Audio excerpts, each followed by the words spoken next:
All right, so welcome back to another deep dive. You know how we do it here. We take some fascinating material, some really interesting stuff, and we try to boil it down, like get to the core of it for you. And today we are diving deep into Don Miguel Ruiz's book, The Four Agreements. Yes, we are, and this is a good one. The Four Agreements, it's been around for a while. It's a classic for a reason, and it really is a practical guide to personal freedom.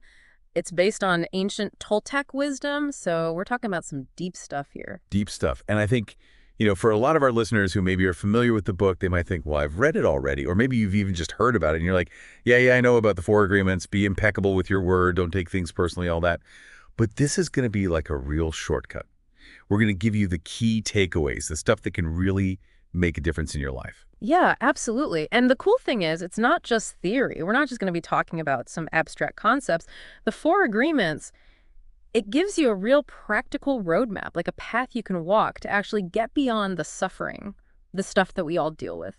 And Ruiz calls this heaven on earth, like how to actually experience that in your daily life. Heaven on earth. Yeah. I love that. And that's a great reason right there to, hang out with us for the next little while and explore these ideas. But that's not the only reason, right? No, definitely not. Another big reason is this whole idea of hidden agreements. Ruiz talks about how there are all these agreements that we're not even aware of that are shaping our reality, and this book helps you see those things, those beliefs that might be holding you back, and it gives you the tools to break free from that stuff. It's almost like waking up from a dream. Right. Right, like seeing the Matrix or something. And that leads me to this other really powerful aspect of the book, which is this idea of personal power. Like at its core, the Four Agreements is about taking back your power. Yeah, 100%. It's about being authentically you, Yeah. living a life of genuine joy, not just this kind of fleeting happiness that comes and goes.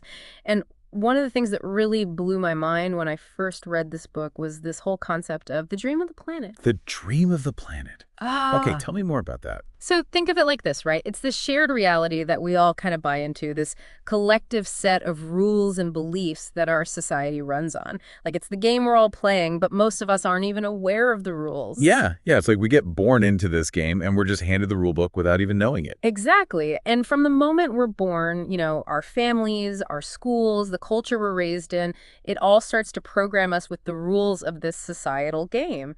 And it installs what Ruiz calls a book of law in our minds. Okay, a book of law. That sounds intense. It is kind of intense when you think about it. It's basically like this internal rule book, and it's constantly being enforced by this inner judge. The judge, oh boy, yeah, we all know the judge. Right. And this judge is always comparing you, your thoughts, feelings, actions, to the rules in this book of law. And it can be brutal, always criticizing, making you feel like you're not good enough. Yeah, and then when we inevitably fall short of these expectations, which, let's be honest, most of the time we do, then here comes the victim. Exactly. The victim is that part of us that internalizes all the judgments, the criticism, and that's where we get those feelings of inadequacy, the guilt, the not enoughness. And Ruiz's point is that so much of our suffering comes from these internalized lies, these false beliefs that we've been programmed with. Okay, so we've got this dream of the planet, the book of law, the inner judge and victim. It sounds kind of bleak, but that's where the Four Agreements come in, right? They're like the antidotes to all this. Exactly. They offer a way out of this dream of hell, a way to create a new dream, a better one. And that's what we're going to unpack today. So let's start with the first agreement, which is be impeccable with your word. What's the core message here for you? It's the power of words, It's crazy how much power they have. Ruiz talks about how our words are literally a force. It's like we can use them to create incredible things, to express love, to spread truth, but we can also use them to cause harm, to tear down, to spread lies. It's like this ancient idea that words have real weight, Yeah, I get that. Like words aren't just sounds, they have an impact. Yeah. And you can really feel that when you think about how words have been used throughout history, for good and for bad. Totally. And Ruiz breaks it down like this.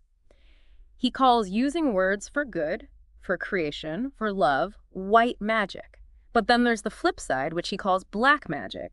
And this is when we misuse our words to cause harm, to hurt ourselves or others. And he's not talking about like casting spells or anything, right? No, not in the traditional sense. It's more like, think about gossip, for example. Ruiz considers that to be black magic at its very worst, because it's like you're using your words to spread negativity, to poison people's minds. It's so true. It's like a virus, right? Like how gossip just spreads and infects people with all this negativity. And Ruiz uses this term mitote, or sometimes he calls it Maya, to describe this kind of mental chaos, this illusion that we create with our words. It's like we get lost in this dream of negativity. Yeah, and being impeccable with our word, that's the antidote to this mitote. But what does it actually mean to be impeccable? Yeah, break that down for us. So Ruiz defines impeccability as without sin. And when he says sin, he means anything we do against ourselves.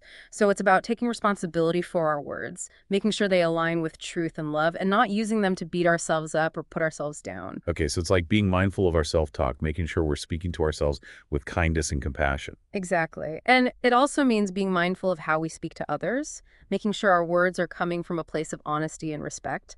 And when we do this, when we're impeccable with our word, it creates this incredible internal resilience. Like, we become less vulnerable to the black magic that other people might throw our way. It's like building up an immunity to negativity. I love that. So we've got this inner strength, this resilience, but then there's also this freedom that comes from the second agreement, which is don't take anything personally. And this one, I gotta admit, can be a tough one to live by sometimes. It can be, for sure. But it's so powerful once you start to get it.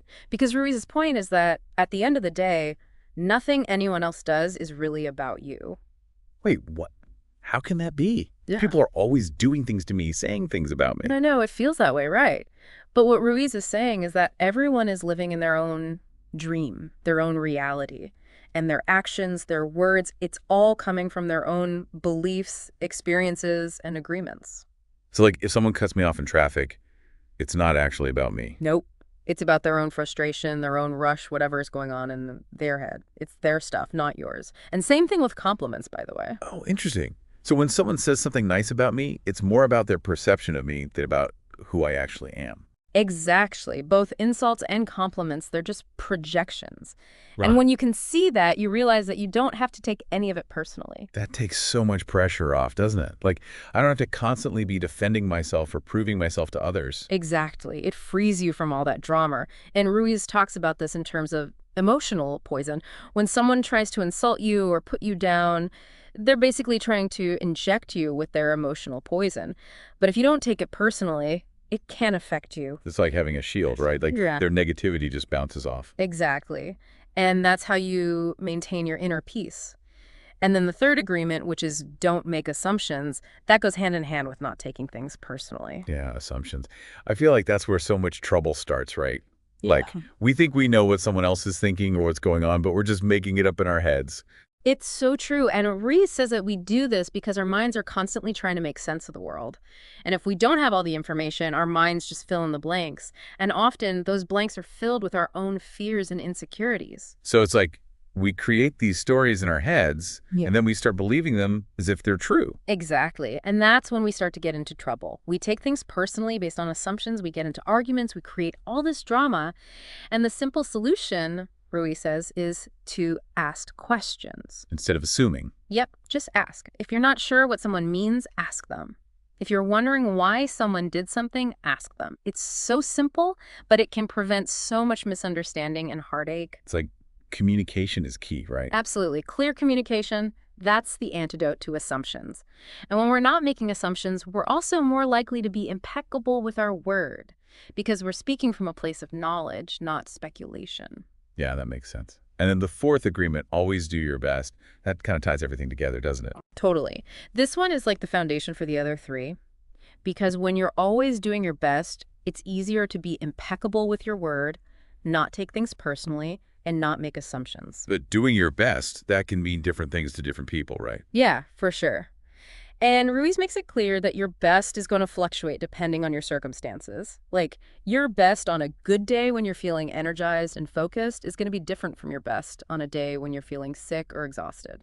So it's not about being perfect all the time. Nope, not at all. It's about effort, not perfection. It's about showing up and giving whatever you've got in that moment, no more, no less. And there's real freedom in that too, isn't there? Like, you're not putting all this pressure on yourself to be superhuman. Exactly. And when you know you've done your best, there's no room for guilt or regret. You can let go of all that self-judgment. And Ruiz says that doing your best is really about acting from a place of love. It's not about seeking reward or recognition. It's about doing the thing for the love of the thing itself. It's about finding joy in the process. And he talks about how repetition makes the master, right? Like the more we practice these agreements, the more we strive to do our best, the more we embody them, the more they become a natural part of who we are. Exactly. And it's through that practice that we truly transform ourselves and experience real freedom. Okay, so we've talked about each of the four agreements. Now, how can we actually integrate these ideas into our daily lives? Well, Ruiz offers a really cool practice, a kind of synergistic approach to putting all these agreements together. And it starts with just taking a moment for self-reflection. Okay, I like that. So let's do this together. Right now, as you're listening to this, take a few deep breaths and bring your awareness to your inner world. And for the next hour, we're going to focus on 4 key areas. The first is word awareness. Pay attention to your thoughts, the words you say to yourself, and the words you speak to others. Are you being impeccable? Are your words kind and truthful? Or are you using them to criticize or judge yourself or others? Gently shift your focus towards speaking with love and compassion. Next, we're going to practice non-personal observation. As you go about your day, notice how you react to other people's words and actions. Remind yourself that it's not about you. It's about their own dream, their own reality. Observe without absorbing. The third area is assumption check. Throughout the hour, notice when you start making assumptions about other people or situations. Pause, take a breath, and ask yourself, is this really true? Or am I just filling in the blanks with my own fears and stories? If you need more information, ask questions instead of assuming. And finally, bring the best effort intention to everything you do. Whether it's a big task or a small one, approach it with the intention of doing your best in that moment. No pressure, just genuine effort. And Ruiz suggests making this kind of mindful practice a regular part of your life. Even if it's just for a few minutes each day, the combined effect of these principles working together can create a real shift in your well-being and empower you to live a more authentic and fulfilling life. So powerful. And for those of you who are on a spiritual path, the 4 agreements can be a real game changer. They offer a way to break free from those limiting beliefs that keep us trapped in suffering. They help us to create a new dream, a heaven on earth, where we can experience true joy, love, and freedom. And if you want to dive deeper into these teachings, I highly recommend checking out Dr. Brian Manjarrez, MD, also known as Dr. Passion. He offers amazing classes and coaching that can help you to really integrate these principles into your life. Absolutely. Dr. Passion is a fantastic resource. And if you've enjoyed this deep dive, be sure to like and subscribe to stay connected for more explorations into powerful ideas like these. Because ultimately, the power to create a life you love lies within you. The 4 agreements are a guide, a map, but it's up to each of us to take the journey. So as you go about your day, ask yourself, what's one area of your life where you can apply one of these agreements more consciously? What's one small step you can take to create a little bit more heaven on earth in your own life? It's all about those small steps, those little shifts in perspective that can lead to big transformations over time. And remember, you are not alone on this journey. We're all in this together. Thanks for joining us for another deep dive. Until next time, keep exploring, keep growing, and keep creating a life that truly lights you up. See you soon.